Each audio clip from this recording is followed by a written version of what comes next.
Hey guys, welcome back to another episode of the Forge Your Life podcast. Here today with your host, Richard Fu from richardfu.com. And today I got a rocking brother on the call right here. Me and him just been jamming even before we started hitting the record button. His name's Jay Wong. He is the founder and host of the Inner ChangeMaker. And I gotta tell you guys, this guy, I don't know what it is, but there's something inside of him. And that's why he's got this amazing podcast that has exploded his own personal brand. And now it affords him to go out and speak on the podcasting circuit to teach other people, to show them that, as he says himself, as Mr. Jay Wong says himself, is, legacy beats, if not trumps, currency. And that's why I'm excited to have him on the show. So guys, please welcome Jay to the show. Jay, welcome to the show, bro. Richard. I'm so excited to be here. Richard, man, I know you didn't even practice that. That is quite the intro. Man, you must get a lot of comments on your intros. Oh, man, I'm super stoked to be here with you, man. Dude, man, I just want to blow you away, man, at the start. And so, Jay, man, thank you for that, man. And for the people who haven't heard about you or your work, bro, could you share a bit more about what you do and how you actually help people? Yeah, well, Richard, you did a pretty phenomenal job there. I am the host and producer of a podcast called The Inner ChangeMaker. When we launched, we were the #1 podcast in self-help, and that is amazing. I saw that, man. I saw that. And it's the journey has just been insane. But here's the thing, and this is what we were chatting about offline, right? It's the whole premise of doing things that are impossible and trying to attack them and make them possible. And if you would have told me like half a year ago or 2 years ago that I would have like a #1 podcast, I'd be like, I'm sorry, what is a podcast? And, I wouldn't even know what you're talking about. Or if you would have told me that, we would have a billboard at Yonge and Dundas Square just last week featuring the work that we've been doing with the entrepreneurs that have been on the show and their message of choosing legacy over currency. I would have said that's impossible. I would have said, if you would have told me we had Javon Langford, Bob Proctor, Tucker Max, all these amazing guys on the podcast, I would have said that's impossible, right? And so just looking over the last journey, it's been able, I speak around the world, sometimes it's about, the things of turning impossible to possible. Most of the times it's about podcasting and helping other entrepreneurs launch their message out into the world. Because as me and you kind of talked about, podcasting is the biggest hack of life. It's not even a business move. It's just amazing to be able to stand next to giants in your own industry, next to industry experts, pick their mind and be able to apply that in our lives. I think it's very, very powerful. Oh, man, I love it, man. I love the way you put it, is that it is the hack, right? And it's the hack that's got me to talk to you now. It's gotten you the chance to talk to people like Bob Proctor. It's gotten me the chance to talk to people like John DeMartini that we would never, ever, ever have the opportunity to talk to ever. And so tell me about this, man. What actually got you started with deciding to do a podcast? And on top of that, how do you even choose what kind of type of podcast to talk about, man?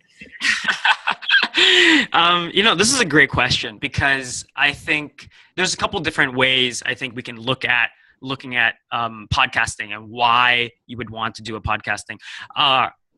So I was at a dinner. This was about a year and a half ago. And at that time I was doing all sorts of things. And what I mean by that is I was trying to figure out how to build an online business. I was trying to figure out how to build an online brand. And so I think in the beginning, as everyone does, you start copying a lot of people, right? Gary Vee throws out a video, you go, oh, I'll do a video, right? You see another blog post, like, oh, okay, top 5 things, productivity hacks, all right? And so I was doing everything. I had no idea I had no strategy. I was just seeing, and I was like, okay, I can hack that, and I'll just produce content, right? And you kind of get into this hamster wheel of producing content. And that's good to maybe get your feet wet and just kind of get started. But I was at this dinner, and it was kind of like one of these mastermind dinners, and people were saying, hey, Jay, we see you, you're putting out content. It's kind of all over the place, not going to lie. But, maybe you should consider having like a hub, just like a place where all the content that you produce could come from, kind of like just one hub, one central place. And, have you ever thought about podcasting? And I was like, honestly, guys, I didn't even know you can create a podcast. I was like, I thought you had to be, Tim Ferriss, James. I thought you had to be like one of these big brands. They're like, no, dude, it's like 2015, right? Like technology will allow you to just plug yourself in, and you can interview these people and feature those conversations. And so, Richard, I hustled. Like, I went home, thought about it, thought it was probably a great idea, because at that time, I mean, still is, podcasting is going through this resurgence. Yes. Right. Yes. The more and more people are going to podcasting because they want to dive deeper into very particular topics. Right. Sometimes YouTube is great for those types of things. Right. We watch people's keynotes. We watch kind of like punchy videos. But typically, you go to YouTube for like a how-to. Right. Yeah. How to edit a video. How to use Photoshop. Right. People go to podcasting because they want to dive deeper into a very, very particular topic. And so for me, you're asking, how did I even pick like my idea or my theme? The truth is, I didn't know how to do it. I only knew that I wanted to create something based off of impact. There's all these different exercises that we can go into, but one of them is essentially writing down everything that you want to represent, every adjective, noun. Just write it down without judgment, right? And the word impact kept coming up, right? For millennials. So, I didn't know exactly how to frame it, but I knew that whatever it had to be, whether you want to create a big change, a small change, whatever it's for your business, for your personal life, everything ties in to the inner work that we have to do for ourselves. And so that's how, I came up with the inner ChangeMaker, because I think for people that are change makers, they're the ones going against the status quo, right? They're the ones that are not quite satisfied with certain things in their life, and it's not to say that they're not grateful for the things that are in their life. They just know that they have that much more potential, and they can, in turn, create more people for impact, and they can create more change makers. And so, I hustled my butt off and launched this podcast, honestly, in about 2 months, 7 weeks and a half from the dinner. Nice. And then, to our surprise, we were able to hit #1 when we launched, last summer of 2015. And, it's been great. It's just been, it's kind of like the Newton's Law. Right? Yeah. When you start getting a bit of momentum, when you are in motion, motion creates more momentum, motion creates more motion, right? And so we've been able to get, that in turn led to some amazing people coming onto the podcast. That in turn led to certain speaking engagements in the podcasting community. Yeah. So, speaking at different podcasting conferences on how to launch, how to leverage podcasting and do all these things. But yeah, it's not a story I kind of talk about, but it's something that happens super quick. But as you know, it's always amazing to be able to interview these people, take the little gems, and actually apply it in our lives, and that makes a world of difference. Oh, man, I love it, man. I love it. And one of the things I want to ask you here, Jay, is like, this is what happens to me often, right? When people ask me, hey, Richard, how did you get this guy on? How did you get that girl on? And I want to ask you, man, I mean, like, from your small beginnings, right? How were you able to attract people like Bob Proctor, like Tucker Max? Like, what did you do differently, you think, that separated you from all the other people that, maybe sent in requests or want people like that on their show? Yeah. So this is an amazing question, because I think that it's about a couple different things, right? And tactically speaking, it'll kind of be like philosophical and tactical at the same time. So I think one thing, it's always about personalization, right? Personalization goes such a long way. When people use people's names, right? People feel a lot better. This is like Dale Carnegie, how to win and how to influence and win friends. Like, we're talking basics, ladies and gentlemen, right? For me, I always found very creative ways to personalize my outreach. whether it's a very personalized email, not something like that I just copied and pasted and changed a few words, right? Or whether it was like a personalized recording or a personalized video, right? Or sometimes even a personalized card. Like, it's about asking, you got to think about this. How many people, especially if they're really kind of high up or they're really successful and they're just busy individuals, right? How many people are going to just pitch them and send them get their VA to send this, like, I don't know, block of text, and just like, hey, here's like what we do. Here's like all the stuff that makes us sound good. Do you want to work together? Right? It's uninspiring, and I get these messages, and I'm not anywhere close to any of these guys that are crushing it. And I know the way that I emotionally react to it is I just shut off, right? I just move on to the next thing. And sometimes, occasionally you read it and what have you. So you really want to, one, I think, thank them for the work that they do, figure out why is it that they do what they do, right? And when you start communicating, it's kind of like Simon Sinek and that famous TED Talk like years ago, I think 2009, right? People buy why you do things, not what you do. Right? Yeah. I always try to think about, okay, if I can communicate my why and I can match that in alignment, right, with them and why they're doing what they're doing. Why do they write a book? Why do they spend 10 years of life building a business trying to impact people? Why do they try to reach out to only fathers, right? What is it that they're trying to do? So when you're trying to ask better questions, you typically get better answers, right? And so when you approach people saying, hey, I appreciate the work you do with fathers and I understand why you do it, it's very impactful. Everyone loves reading stuff like that. Everyone loves hearing things like that, right? And then when you go in for the ask, it's not, hey, can you do something for me? It's, can we collaborate? Can we build a partnership? Can we get your message out there in a bigger way? I just happen to be a platform to do it. I might have 100 people listening. Doesn't even matter. I might have 1,000 people, 10,000 people, but it's just another way for even one person to get that value, right? So you have to be able to communicate that, but I think in a very personalized way. So I think personalization goes a long way. And two, you got to find them in marketing mode.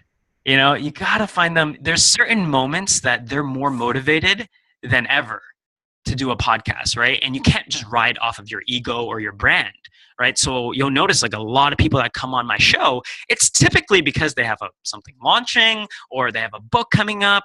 I mean, we don't necessarily make the whole thing about the book or the whatever they're launching, whether it's a product or what have you, but guess what? They're motivated to have that conversation because they're in marketing mode, right? And Bob Proctor came on my show talking about his new book that released at the end of the year. Recently Grant Cardone came on my show, and I know Grant was literally, his schedule, he told me he was doing days and days of weeks where he was just doing back-to-back interviews, right? Grant Cardone probably doesn't have the time to just meet with me because I sent him a really nice message, right? Yeah. But when I reach out to him in marketing mode, guess what? Now it makes sense. Now it's an alignment, right? And then for them to even share your interview, that's a lot of the stuff that I just mentioned in terms of alignment with their why, and all those things that comes into play. So those are definitely two things that I always try to think about. It's not a race of trying to get every big name person on the show, right?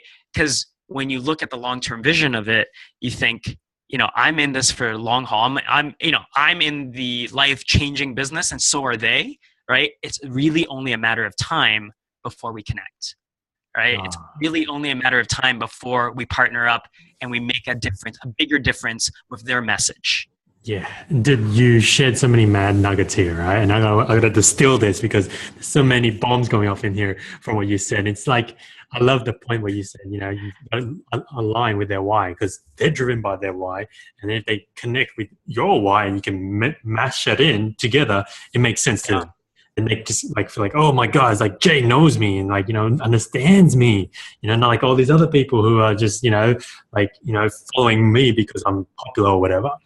And then the other thing you brought up was, I love that. And this is something I got to start paying attention to now, is get them in their marketing mode, get them in the point where they're and you probably know this because you're probably following them, right? Or your team's following them. Grant Cardone might be saying, look, I got a book coming up. Here's a chapter, right? Here's a little excerpt. And oh, that's interesting. And then you think about it to the next level, like, hey, we'd like to get more of your book out there. We'd like to get your message out there. And I think that's the really big part here is like, it's not like, hey, I want you on my show so then my show gets better. It's, I want to get your message out. Exactly. Share your story. I want to share what it is that you have so that we can make a big impact, which is what you're saying a lot about. It's exactly, Richard. And here's kind of like a mindset kind of like shift. It was like a paradigm shift for me. And I think it happens to a lot of us in the beginning stages, right? Where we're focused. I remember in the beginning when it's funny, I wasn't making any money and I was always asking, how do I make money? Like, how do I make money? Like, I put out the blog, I put the website up, I have the opt-in page, like the blog told me to have. I took this course, it told me to do this. Why am I not making any money? Right? Yeah. And I would literally go to like dinners and like meetings and events, and I just like try to talk with anybody who was like a successful or had anybody more traction than I did. And I would ask them that. And I realized after a while that it was the wrong question. It was the complete, like, if you're focused on that, if you're thinking even about that, and if this is resonating with you, you're thinking the wrong thing. I'll tell you why it's so wrong. Because you're not asking, you're asking me, right? Like, how do I make money? How do I become successful? That's the wrong mindset. You got to ask, how do I deliver value? How do I shift someone who's watching this or listening to this? How do I blow your freaking mind? How does Richard blow your mind every day, every week, right? So that you're creating change in your life, right? And when you start asking better questions, you start getting better answers. And when you start shifting your focus on value, now it's about how do you make this a win for Tucker? How do you make this a win for Bob Proctor? How do you make this a win for Grant Cardone, right? Because guess what? No one can do it by themselves. Right. And when you kind of approach it with this kind of partnership mentality, that makes a world of difference. Right. It doesn't matter if you're trying to launch a business, doesn't matter if it's sales, doesn't matter if you're trying to, go on a date with someone. It's always thinking about how do I make this a win for them? Right. What are they really trying to get out of this? Right. And then helping them along the way, because people will notice that. Yeah, I love it, man. Boom. That was a bomb. We need to put like an animation, like. Yeah, and I love that you keep bringing up partnership, right? Because this is what I think a podcast is. And this is what most people don't actually get, especially if they're building a personal brand. And I know you get this, man, because it's obviously worked for you. Is that I'm sure you've built a lot of great partnerships as a result of getting them first on as a guest, right? And talk us through that. Talk us through, an example of a partnership that you created, right? Through getting them on as a guest, and then from there on, they wanted to work with you even further, man. Well, this is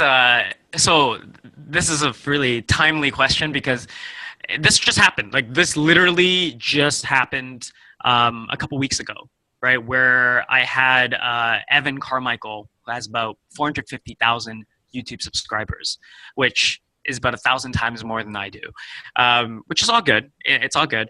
But he didn't come on because I had a bigger audience or I had a small, he didn't come on for those reasons. He has a book coming out December 9th called Your One Word, which, by the way, I would heavily recommend, if you're listening to this or watching this, to pre-order that, because it's mind-blowing, okay? And so we're both in Toronto and we're doing the video, and guess what? I got the interview because I said, hey, I saw that you're coming out with this one word book. I've really been following your work and it's made a difference in my life, right? I have a bit of an audience on my podcast, nowhere near the size of yours, right? I would love to collaborate, would love to talk about your one word and what that means for you and what that means for your audience, how that can make an impact potentially for the world. He said, sure. And he threw me on his, we did a live stream, okay, on YouTube. And I was one of 9 interviews. I was like the second to last one. Okay. So I was just like in the middle, near the end, in the middle. I was like afternoon. He started at like 9 a.m., like every half an hour segment, maybe took lunch off, and so by the time he gets to me, I'm like, yo, how's everything going? He's like, I've done like 7 interviews, man. I'm a bit tired, but he's like, he's going, right? A bit of coffee, all this stuff. And so we have this interview, and it's a great interview. People could watch it. It was completely live. So there's like a live audience. It was the first time I've ever done like a live interview like that for anything. And so I was kind of nervous, obviously, but I mentioned at the end, I was like, oh, I'm in the city. I'm in Toronto. He goes, "Oh, you're in Toronto. That's so cool." He's like, "That's amazing." And so after the interview, he shot me a message offline, and he's like, "Dude, we're filming." He's like, "My film day is Wednesday, and it's like uptown. Do you wanna come by? And we'll do, I don't know, maybe we'll film like a video or something, or maybe you can just like watch me film. I don't know." So I didn't really read I was like, yes. So I was like, oh, let me double check on my Wednesday. It's free. I was like, yeah, rescheduling. And so I went to meet him just because I wanted to see what Evan would, like, what his operation was like. I just wanted to see what his film day looked like. Here's a guy who does 9 interviews a day, and that's like one of his days, right? And to my surprise, we filmed. I got there, and so I didn't prepare anything. He didn't tell me to prepare anything. And I got there, and he has like the lights. He's a camera guy. Everything's ready. He's like, "Okay, we're gonna do 5 videos, and this is what we're gonna do. We're gonna watch like a video. There's gonna be a theme of the video, and then the video is just our reactions, right? So like literally, that's it. Like it's like so the first one we did was like, do what you love. The theme was do what you love, and it was a 30-second clip of Justin Bieber, and he was talking in a weird interview. Someone asked him like, "Do you love music or something?" I don't know. And he was like, "Yeah, I get lost in my music. I always believe you got to love what you do." He said something like that. Yeah. So he's like, "Okay, gut reaction. What do you think? Like, do you believe that? Do you not believe that? Just whatever comes to your mind, right?" So that's how we made the videos. All the videos were pretty much in one takes. Yeah, so it was just complete honest, like, one of them was from like Jack Dorsey. You guys can see this, by the way. I'll send you the link. You can link it. There's like 5 videos. And he promoted me on his channel. Awesome, like, man. Just doing this like collaboration. And that would have never happened if I never would have just reached out and said, one, I'm a massive, fan of your work, but just thank you. Just thank you so much for doing what you do. Cause I kind of looked him up, but I know he's been doing it for years, and then obviously trying to serve him and try to drive some book sales. You know what I mean? For him, try to, help people get to that, figure out what their one word is. Right. So that was crazy to me. I remember I was like on cloud 9, and then, he kind of challenged me in a lot of ways in my own brand and my own, where I am on my journey. And it's just, that's like one guess, like that's one example of what can happen, right? When you connect with people in the right way. And so like, I think of all the guests that I've had on, you're not obviously going to be best friends of everyone, right? Not like me and Richard, where we got this logo. Not like us bros.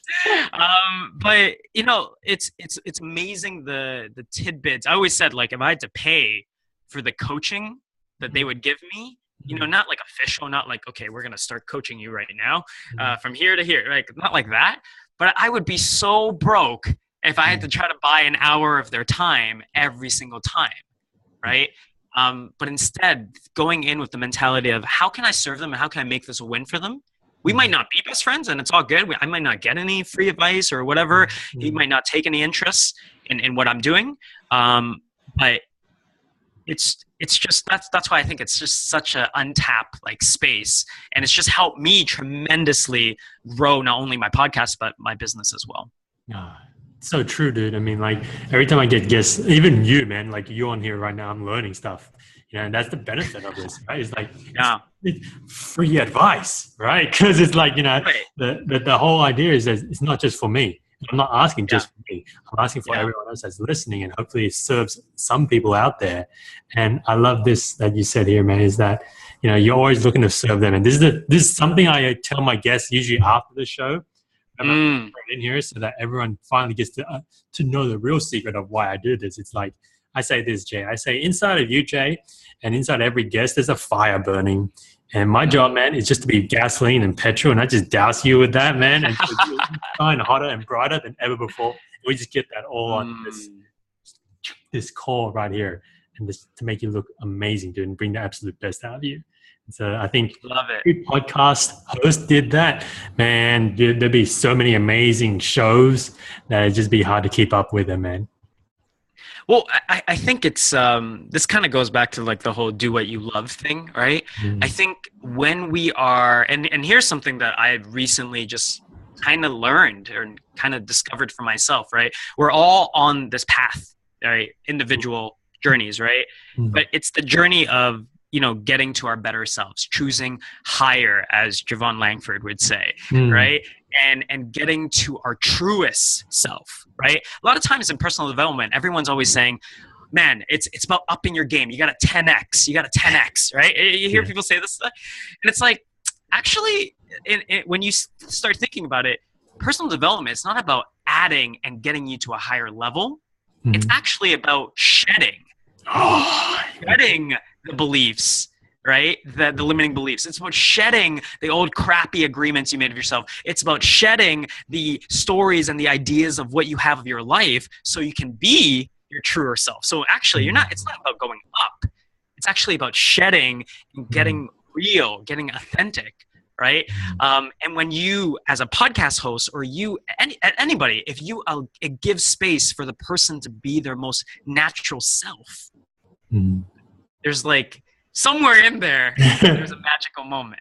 Somewhere in there, the person is going to be so honest that it's going to resonate with someone out there, and they're saying things that the other person on the other line, maybe they're listening or they're watching this, that they wish they could say.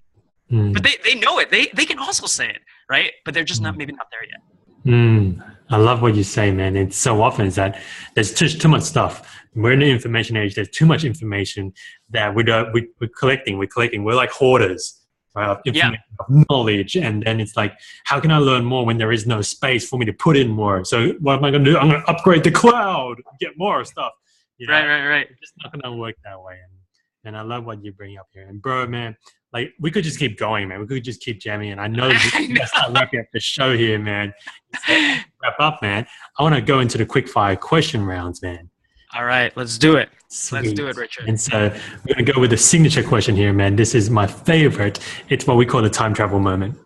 And if you could go back, Jay, to any part of your life and talk to little Jay and give him one piece of advice, when would you go back to and what would you tell him?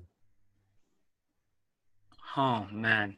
I'd probably go with the moment. So I was the valedictorian for my high school, and so it's a really long story. I had to like win this whole competition to even get the spot. It's not because I was so smart or academically gifted. That was definitely not the case. But I won the spot pretty much from like a speaking competition. And I spoke at my high school graduation in front of 3,000, 4,000 people in Washington, D.C. And it was my first speaking engagement in front of a large crowd. And I kind of knew at that time, I was 17 years old at the time. I knew at that time that I wanted to do that and have that feeling, bottle that feeling for the rest of my life. I just wanted to incorporate that. I just didn't know how. And I just wasn't there in that space where I was courageous enough, and no one really told me that I could. So then you go into business school and then you go get a job and all the things, right? So I would probably go back to that time and I would look myself 17 years old Jay in the face and say, don't be so scared and own everything that you say. Beautiful, man. Beautiful. Next question I have for you, brother, is like, you sound like you're a person who's always learning, always looking to grow your mind. And so, man, if there's one book that people who are watching, who are listening here need to read, what would that book be, man? Oh my God, this is a massive question. It's simple, right? But it's not, because it totally depends where you are on your journey. But I'll give you guys this, a book that I always reference, like I'll probably listen to it once every 3 to 4 months, is Don Miguel Ruiz, The Four Agreements. And the four agreements are essentially beliefs and limiting beliefs. We have old agreements, which are typically limiting beliefs. I can't do that. Who am I to do this? Do I deserve that? Right? And he's saying that we need to put in new agreements, right? And some of them, don't take anything personally, right? Your word is your bond. I can't think of all of them right now, but those are some of the great ones. And I always remind myself of that, no matter which level, that am I upkeeping these agreements? They're hard, but definitely look it up and get the audio version as well. Awesome, man. We'll add that to the show notes, man. And so, man, this wraps up the show, bro. And so, Jay, man, I want to say thank you for jumping on. But if people want to connect with you, want to learn more about you, and want to listen in on your podcast show too, man, where's the best place they can connect with you? The ChangeMaker, you guys can look that up on iTunes, or go to www.theinnerchangemaker.com. That's like my hub, that's the centerpiece that was missing for a little while. You guys can check out the amazing interviews with, people that I refer to as modern day change makers, people that are out there crushing it and choosing legacy over currency. And so I hope that's able to serve you and be of value. And, Richard, it's been a blast. I know we can riff forever, but, I hope, you guys watching this or listening to this, hope you guys got something out of it too. Awesome, man. Thank you again, bro, for jumping on. And so, guys, this wraps up this episode of the Forge Your Life podcast here with the inner change maker himself, Jay Wong. And I know this, guys. I know he wants this to go out to the world. You need to be inner change makers as well. So make sure you spread the message. Make sure you bring out Jay's message and all the other guests we have on the show over on iTunes. Give it 1 star if you don't think it's enough change. Give it 5 stars if you think it's raining change. So make it rain, guys, for us, and head on over there. Of course, grab the resources that Jay has shared here over at richardfu.com. And of course, go out there, go live with love, guys. Go smash it. Let's see you again on the next one.